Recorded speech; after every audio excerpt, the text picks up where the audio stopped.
معاملہ ہے اس پر آپ نے بتا دیا کہ اب یہ ہے یہ چکر ہے.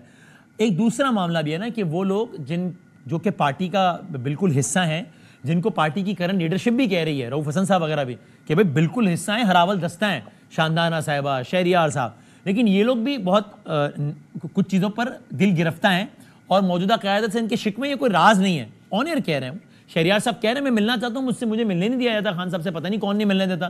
شاندانہ صاحبہ کہہ رہی ہے کہ ہم ان ایکشن پہ جو ہے وہ پارٹی کی بہت ہم فرسٹریٹڈ ہیں, یہ ان کے الفاظ کوٹ ان کوٹ کر رہا ہوں. تو اب کل جو خان صاحب کی ملاقات ہے وہ ان دو گروہوں سے کہ مثلا شاندانہ صاحبہ, شہریار صاحب وغیرہ اور موجودہ قیادت, تاکہ ان کے جو آپس کے مسائل ہیں وہ حل کرائے جائیں.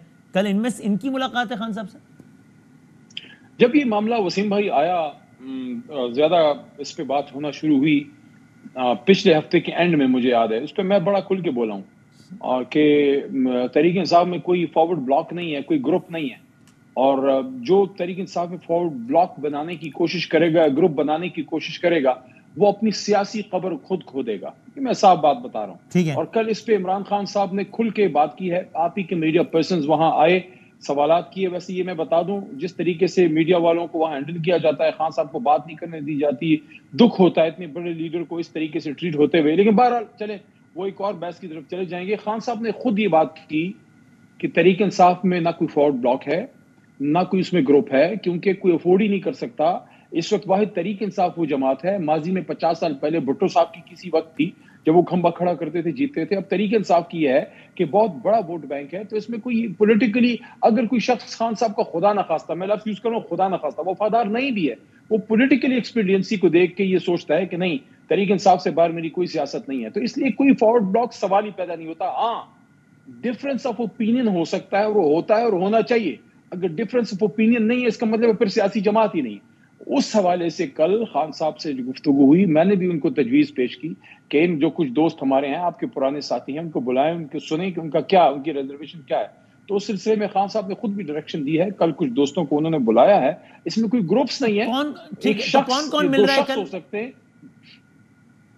جنید بھائی کو خان صاحب نے بلایا ہے, جنید اکبر خان صاحب کو, اور ایک دو ممبر اور ہو سکتے ہیں. اور اس میں یہ تاثر دینا کہ دونوں گروپوں کو بلایا ہے, کوئی گروپ نہیں ہے, کوئی دو دھڑے نہیں ہیں. شہریار صاحب اور شاندانہ صاحبہ ہیں کل ملاقات کرنے والوں میں شامل؟ اس کا میں کنفرم نہیں کر سکتا. جنید صاحب کا میں کنفرم کر سکتا ہوں. جنید صاحب کی بات بھی میں نے کی تھی, کیونکہ جنید اکبر خان صاحب کے آپ کو شاید علم نہ ہو, 1997 کے پرانے ساتھی ہیں, ملاکنڈز ہیں, دلیر آدمی ہیں, بہت بہادر آدمی ہیں اور ایماندار آدمی ہیں. اور 3-4 دن پہلے انہوں نے کور کمیٹی سے استعفیٰ دیا تھا, اسی بات پہ ناراض ہوئے تھے. ہاں جی, تو خان صاحب نے ان کو بلایا ہے, پرانے ساتھی ہیں, بیٹھیں گے اور خوش خوش باہر آئیں گے. صحیح ہے. یہ اچھا, شاندانہ صاحبہ اور شہریار صاحب کا بھی آپ کے علم میں نہیں ہے. ہم نے ویسے رؤف حسن صاحب سے کل پوچھا تھا کہ یہ لوگ کیوں نہیں مل پا رہے, یہ کہہ رہے ہیں ملنا چاہتے ہیں, شہریار صاحب مل نہیں پا رہے. تو رؤف صاحب نے کہا کہ چیک کر کے میں بتاؤں گا کہ کیوں ملاقات نہیں کر پا رہی ہے. انہوں نے اس لسٹ میں نام لکھوایا ہے ہمارے پاس کہ نہیں لکھوایا کیا؟ یو ہیو انفارمیشن کہ شہریار صاحب علی اعلان خواہش کا اظہار کرنے کے باوجود مل کیوں نہیں پا رہے ہیں خان صاحب سے؟ شہریار بھائی سے کل ہم ایک جگہ تھے کھانے پہ, پوچھا میں نے تو وہ رمضان میں شاید ملے تھے خان صاحب سے آخری بار. نیکسٹ ان کی ملاقات ڈیو ہے. اس میں یہ آپ کو کنفرم کر سکتا ہوں, میں اس کمیٹی میں نہیں ہوں جو ملاقاتیں کراتے ہیں. میں تو جب بھی جاتا ہوں, میں تو ہائی کورٹ سے آرڈر لے کے گیا ایز اے وکیل, تو مجھے ایک وہ ایج ہے کہ آپ ایک لیگل اس میں چلے جاتے ہیں. لیکن یہ ہے کہ کچھ ہمارے جو پولیٹیکل دوستوں کو تھوڑا ایشو اس لیے آتا ہے کہ میاں نواز شریف صاحب جو ہیں ان کو 40 بندے ملنے آتے تھے. خان صاحب کو ہفتے میں صرف 6 بندے ہوتے ہیں اور پولیٹیکل, اور 6 میں سے 2-3 کنزیکٹیو اس لیے آتے ہیں کنٹینیوسلی. اس میں رؤف حسن صاحب ہے جنہیں میڈیا کو ڈیل کرنا ہوتا ہے, اس میں بیرسٹر گور ہیں, یا اس میں عمر بھائی ہیں. تو آپ کے پاس 3 سلاٹس رہ جاتی ہیں, اور ممبرز آپ کے پاس ایم این ایز 90 کے قریب ہیں, ایم پی ایس تو پتہ نہیں کتنے 100 ہیں. ہر کوئی چاہتا ہے خان صاحب سے ملے, تو کوئی پابندی کسی پہ نہیں ہے جتنی میری معلومات ہیں. کوئی کسی کو دور نہیں کر رہا, صرف آپ کو اپنی ٹرن کے لیے ویٹ کرنا پڑتا ہے, کیونکہ 6 تو ہیں لیکن 6 میں سے 3 سلاٹس اوپن ہیں, 3 تو آپ کے پرمنٹ عہدیدار آتے ہیں. تو ان 3 میں سے کتنے کوئی آپ بلا لیں گے؟ میں سمجھتا ہوں کہ جیل انتظامیہ کو تھوڑا ریلیکس کرنا چاہیے اور اپنے لیڈر کو ان سے اپنے لوگوں کو ملنے دینا چاہیے. اس سے کیا کوئی ریاست کا نقصان تو نہیں ہوتا. اچھا, اور یہ بجائے 20 بندے آ جائیں. یہ آپ کے پکے دوست شیر افضل مرود صاحب کے بارے میں کل کچھ لب کشائی فرمائی ہے خان صاحب نے؟ پکے دوست آپ میرے آپ بھی ہیں. مروت صاحب سے احترام کا رشتہ ہے، ہمارے پٹھان بھائی ہیں، کچھ چیزوں پہ آپس میں تھوڑا سا اختلاف بھی رہتا ہے، لیکن مجھے وہ پسند اس لیے کہ دلیر آدمی ہیں اور مشکل وقت میں پارٹی کے ساتھ کھڑے رہے ہیں. تو کل کوئی بات ہوئی ان کے بارے میں خان صاحب سے؟ انہوں نے کچھ کہا ہے خان صاحب نے؟ نہیں، ان کے بارے میں کل کوئی بات تو نہیں ہوئی، ہو سکتا ہے جلد خان صاحب ان سے ملاقات کریں، لیکن مروت صاحب آئی تھنک اس وقت میرے معلومات کے مطابق maybe I am wrong, out of country ہیں. جی پاکستان سے باہر ہے، پاکستان سے باہر. اچھا یہ تو بتا دیجیے کہ ویسے علی بھائی آپ کی تو کیا، خان صاحب سے کسی بھی وقت مل سکتے ہیں، صحیح، وہ تو خود وکیل ہے. خود وکیل ہے. اس پر ویسے آپ کی کیا رائے ہے کہ یعنی آپ کو اس بات پہ ذرا تعجب ہے کہ شیخ رشید صاحب عید کے دن، عید پہ انہوں نے 25-30 ٹی وی پروگرام کھڑکا دیا اور بتایا کہ میرے ساتھ اتنی زیادتی ہوئی تھی، وہ جو کہ ظاہر ہے قابل افسوس ہے، قابل مذمت ہے.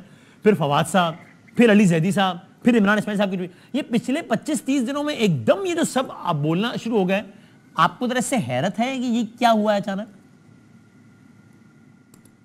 ہاں تھوڑا سا میں کسی کی کوشچن تو ریز نہیں کرتا، لیکن بالکل یہ اچنبے کی بات ہے کہ اچانک سب میڈیا پہ بہت آئے ہیں، لیکن ظاہر ہے وہ چاہ رہے ہیں کہ وہ واپس اپنی جماعت میں آئیں، لیکن کچھ چیزیں ایسی ہیں جو راستے میں حائل ہیں، جس میں ظاہر ہے کچھ لوگ جنہوں نے قربانیاں دی ہیں ان کی اپنی ایک سٹینڈنگ ہے، لیکن جو لوگ مجبوری میں گئے ہیں ان کی اپنی مجبوریاں ہیں. تو یہ چیزیں ایسی ہیں جس کو عمران خان صاحب خود ڈیل کریں گے. تو یہ ان کے لیے قابل اطمینان بات ہے کہ جس آدمی کے ساتھ انہوں نے اپنی زندگی کے اتنے دن سال گزارے، تو وہی لیڈر ان کے کیس کو ڈیل کرے گا. نہ علی محمد ڈیل کرے گا، نہ کوئی اور شخص کرے گا. میرے سے زیادتی ہو سکتی ہے، کسی اور سے ہو سکتی ہے، لیڈر پہ تو ان کو ٹرسٹ ہے. جہاں تک شیخ صاحب کی بات ہے، میں اس پہ میں نے پارلیمنٹ میں ایک بات بھی کی تھی وسیم بھائی.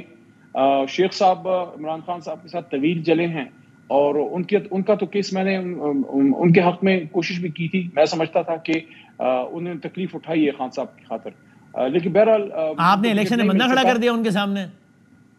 شیخ صاحب کو تو نہ خدا ہی ملا، نہ وصال صنم، نہ ادھر کے رہے، نہ آپ کیا کیا آپ نے کیا. میں نے ایک اور نقطہ بھی اٹھایا اس ٹائم پہ، تو ان کے لیے میں نے کوشش کی تھی، مجھے لگتا تھا کہ ان کو ٹکٹ ملنا چاہیے، لیکن بہرحال نہیں مل سکا. اسی میں کوئی اللہ کی بہتری ہوگی. لیکن میں نے ایک اور نقطہ قومی اسمبلی میں اٹھایا وسیم بھائی، اس پہ کوئی زیادہ بات نہیں کر رہا. میں یہ سمجھتا ہوں کہ شیخ رشید چاہے آپ ان سے ایگری کریں نہ کریں، لیکن سینئر پولیٹیشین ہیں اور 2-3 دہائیوں سے ہیں، تو ان کی جو بات ہوتی ہے کہ جس طرح ان کے ساتھ ہوا ہے، یہ ہم سب کے لیے لمحہ فکریہ ہے کہ اگر وہ اریسٹ ہوتے ہیں، جیل میں ہوتے، وہ ایک لیگل پروسیس ہے، لیکن آؤٹ آف لیگل پروسیس جس طرح ان کے ساتھ ہوا ہے، اس چیز پہ میں نے وزیر اعظم کے سامنے قومی اسمبلی میں یہ بات کی تھی کہ یہ چیز بہت الارمنگ ہے. ایک سینئر سیاستدان کے ساتھ ایسا کیوں ہوا ہے؟ چاہے وہ ہمارے ساتھ آج الائی ہے نہیں ہے، کسی کے دوست ہیں نہیں ہے، لیکن ایک پاکستانی ایک سینئر پولیٹیشین تو ہیں. کیا ان کی عزت، ان کی لیگل رائٹس نہیں ہیں؟ ان کے ساتھ کیوں ایسا ہوا ہے؟ یہ سب ہم سب کے لیے علم فکری ہے. بالکل صحیح. اور اچھا علی صاحب، یہ بس آخری نقطہ،